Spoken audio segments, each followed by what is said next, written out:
অবশেষে দীর্ঘ ১৪ বছরের অপেক্ষার পালা শেষ হলো। মাঝখানের অদৃশ্য দেয়ালটি ভেঙে আবারও যুক্ত হলো ঢাকা ও করাচি।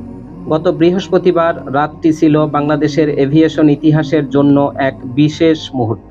দীর্ঘ ১.৫ দশক পর বাংলাদেশ বিমানের BG-34 ফ্লাইটটি ১৬২ জন যাত্রী নিয়ে ঢাকা ছেড়ে যায় এবং রাত ১১টা ৩ মিনিটে করাচির জিন্না আন্তর্জাতিক বিমানবন্দরে অবতরণ করে। এই ঘটনাটি কেবল একটি বিমানের উড্ডয়ন বা অবতরণ নয়, এটি ছিল দুই দেশের সম্পর্কের বরফ গলার এক ঐতিহাসিক মুহূর্ত।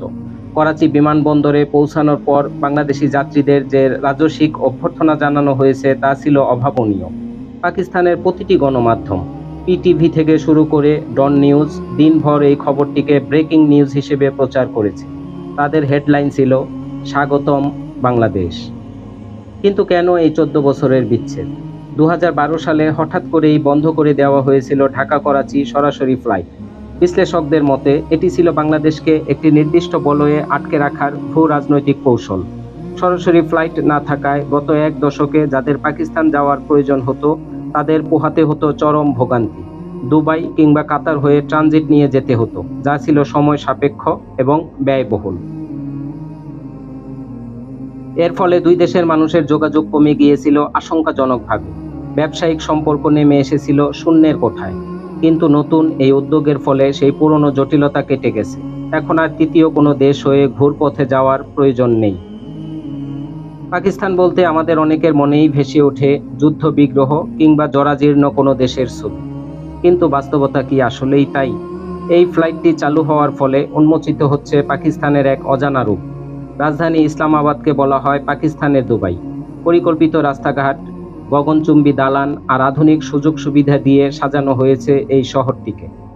ভৌগোলিকভাবে পাকিস্তান বাংলাদেশের প্রায় ৬ গুণ বড়। কি নেই সেখানে? পাহাড়, নদী, মরুভূমি, বন, সবকিছুর এক অদ্ভুত সমন্বয়।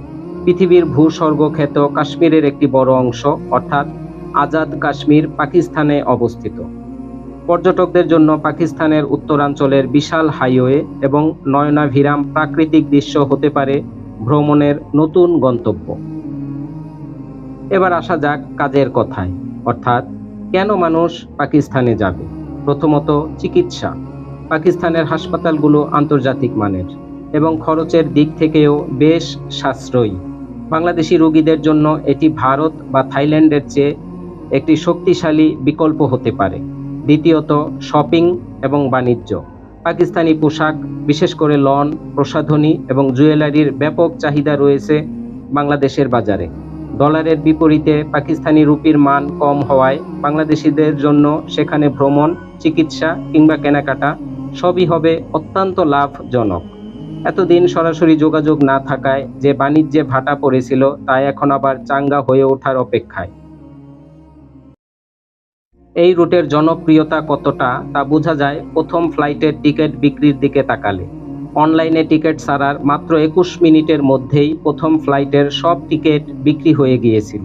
এমনকি দ্বিতীয় ফ্লাইটের টিকিটও এরই মধ্যে সোল্ড আউট। আপাতত সপ্তাহের প্রতি শনিবার এবং বৃহস্পতিবার এই ২ দিন ঢাকা থেকে করাচির উদ্দেশ্যে ফ্লাইট ছেড়ে যাবে।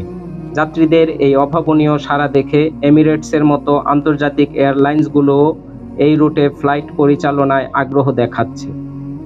এভিয়েশন বিশেষজ্ঞদের মতে ঢাকা পাকিস্তান রুটটি হতে যাচ্ছে ব্যবসায়ীদের জন্য এক নতুন সোনার খনি।